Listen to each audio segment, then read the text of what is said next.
Hello everyone, myself Dr. Noorja. I am Associate Professor of Political Science from MS College Bikaner and BA MA final year में अंतर्राष्ट्रीय कानून में मैं जिस topic पर आज आपसे बात करूंगी वो है राज्यों का प्रदेश प्राप्त करना तथा खोना।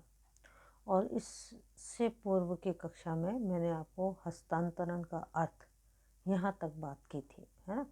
अब आज हम इसको कंटिन्यू करते हुए हस्तांतरण के प्रकार पर बात करते हैं कि हस्तांतरण के प्रकार क्या कितने हैं। ठीक है, इसी में हम देखें कि हस्तांतरण के जो प्रकार हैं वो स्क्रीन पर आप देख पा रहे होंगे कि मैंने आपको इस यहाँ हस्तांतरण के 6 प्रकार बताए हैं। पहला प्रकार है विक्रय द्वारा। विक्रय द्वारा हस्तांतरण से तात्पर्य है कि यह जो प्रक्रिया है ये प्राचीन समय में थी और एक विक्रय संधि का प्रचलन हुआ करता था उस समय कि मैं आपका प्रदेश खरीदूंगा या आप मुझे प्रदेश देंगे आदि, इस बात को लेकर आपस में एक संधि हो जाती थी और उसी संधि के परिणाम स्वरूप राज्यों का सौदा होता था, उनका विक्रय होता था, सेल होती थी उनकी।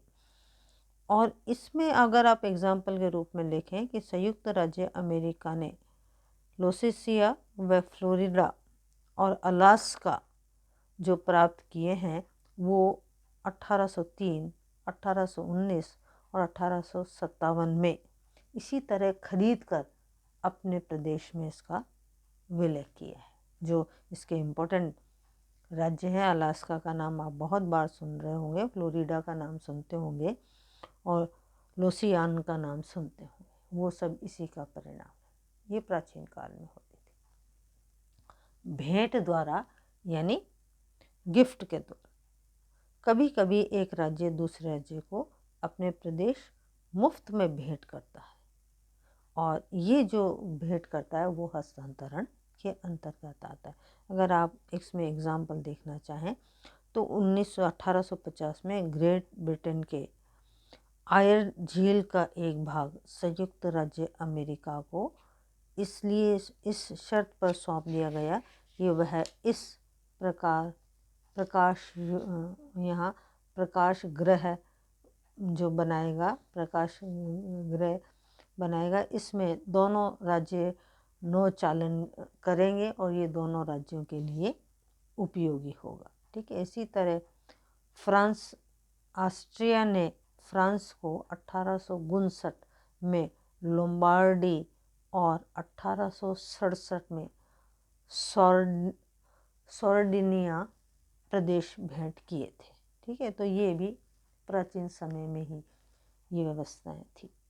दूसरा, इसमें तीसरा बिंदु जो आता है प्रदेश के बदले प्रदेश, अर्थात दूसरे राज्य, इसमें प्रदेश के बदले प्रदेश प्राप्त करने के लिए आपस में राज्यों की जो सहमति होती है वो अगर वो अपना एक प्रदेश छोड़े उसके बदले में अपना कोई दूसरे राज्य से उसका कोई प्रदेश की मांग कर सकता है और ऐसा होता भी रहा है।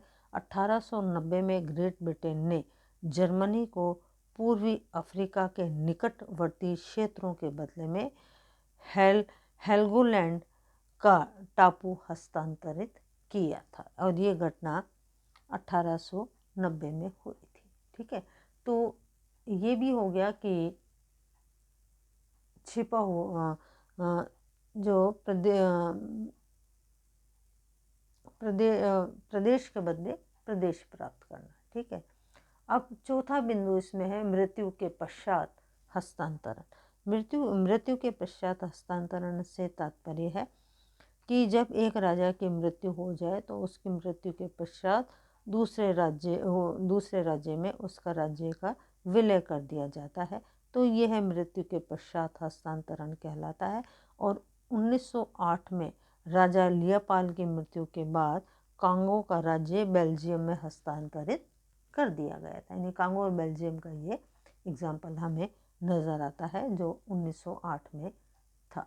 ठीक है, फिर आता है सेकेंड लास्ट छिपा हुआ हस्तांतरण, छिपे हुए हस्तांतरण से तात्पर्य कि कुछ ऐसी संधियां होती हैं जिसके प्रावधान में ये व्यवस्थाएं होती हैं। उदाहरण स्वरूप 1878 की बर्लिन संधि में का प्रावधान देख सकते हैं, जिसके अंतर्गत बोस्निया और हर्जेगोविना पर ऑस्ट्रिया हंगरी का स्वामित्व और प्रशासन रहेगा। ये उस संधि के अंतर्गत है। जब ये ओपन होता है तब पता चलता है, अर्थात ये हाइडन हस्तांतरण कहलाता है। इसमें लास्ट पॉइंट आ जाता है स्वैच्छिक भावना से हस्तांतरण। कई बार स्वैच्छिक भावनाओं से भी हस्तांतरण किया जाता है। इसमें एग्जाम्पल 1975 में भारत की जनता को सिक्किम जो मिला था वो इसी का एक उदाहरण है।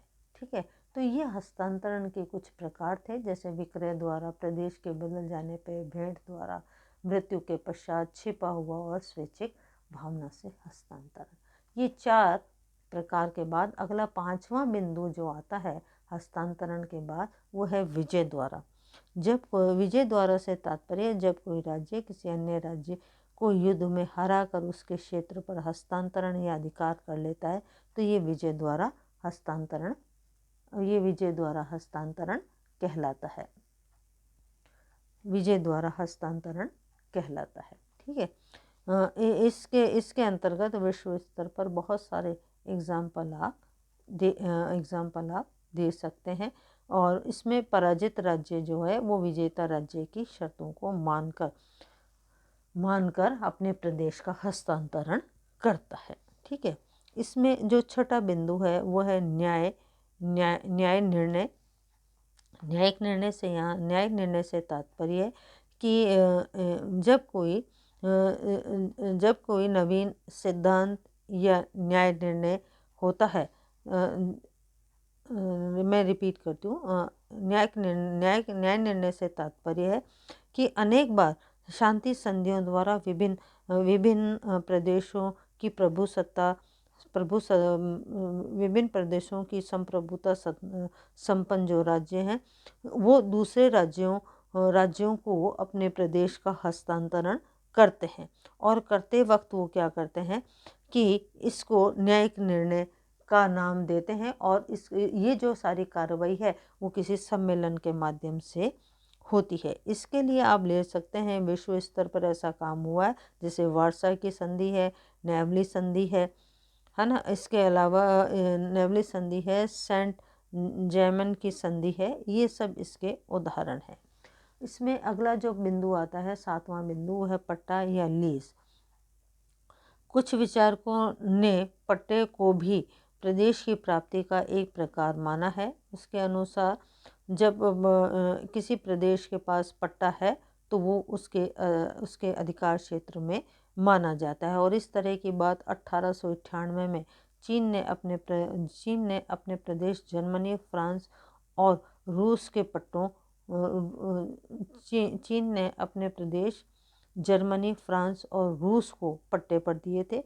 1903 में पनामा गणराज्य के स्थायी पट्टे पर पनामा नहर क्षेत्र अमेरिका को सौंप दिया गया था। यानी इसमें पट्टा बन जाता है और दूसरे प्रदेश को हस्तांतरित कर दिया जाता है। ये प्रदेश प्राप्ति के तरीके हैं। अगला पॉइंट आ जाता है दबाव के अंतर्गत, जो सामान्य सी बात है। इसके अंतर्गत जो शक्तिशाली राज्य है वो अपने पड़ोसी राज्य पर पूरा दबाव बनाए रखता है, उसको धमकी देता है, उसे वांछित प्रदेश प्राप्त करने के लिए प्रयासरत रहता है, तो ये दबाव के अंतर्गत माना जाता है। और इस तरह के उदाहरण विश्व स्तर पर बहुत हुए हैं, जैसे कोरिया में ये 1910 में हुआ, जिसमें जापान का विलय हुआ। ऑस्ट्रिया और जर्मनी के बीच जो युद्ध हुआ उसमें ऑस्ट्रिया ने डर कर जर्मनी के साथ विलय की प्रार्थना की, वगैरह वगैरह। इस तरह के एग्जाम्पल आपको विश्व स्तर पर मिलते हैं।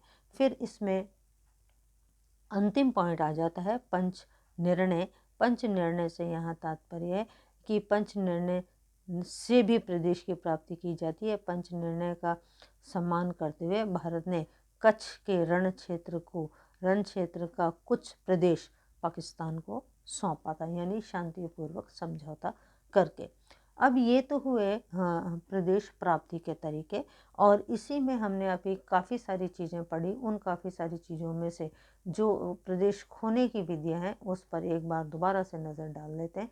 स्क्रीन पर आप देख पा रहे होंगे कि प्रदेश खोने की विधियाँ हस्तांतरण द्वारा, त्याग द्वारा, अधीनता द्वारा, चिरकालिक भोग द्वारा, प्राकृतिक कारणों द्वारा और क्रांति द्वारा, ये सारे बिंदु लगभग हम आगे कर चुके हैं। अगर अलग से पूछा जाए कि प्रदेश खोने की कौन सी विधियाँ हैं, तो इन 6 बिंदुओं को आप अभिव्यक्त कर सकते हैं।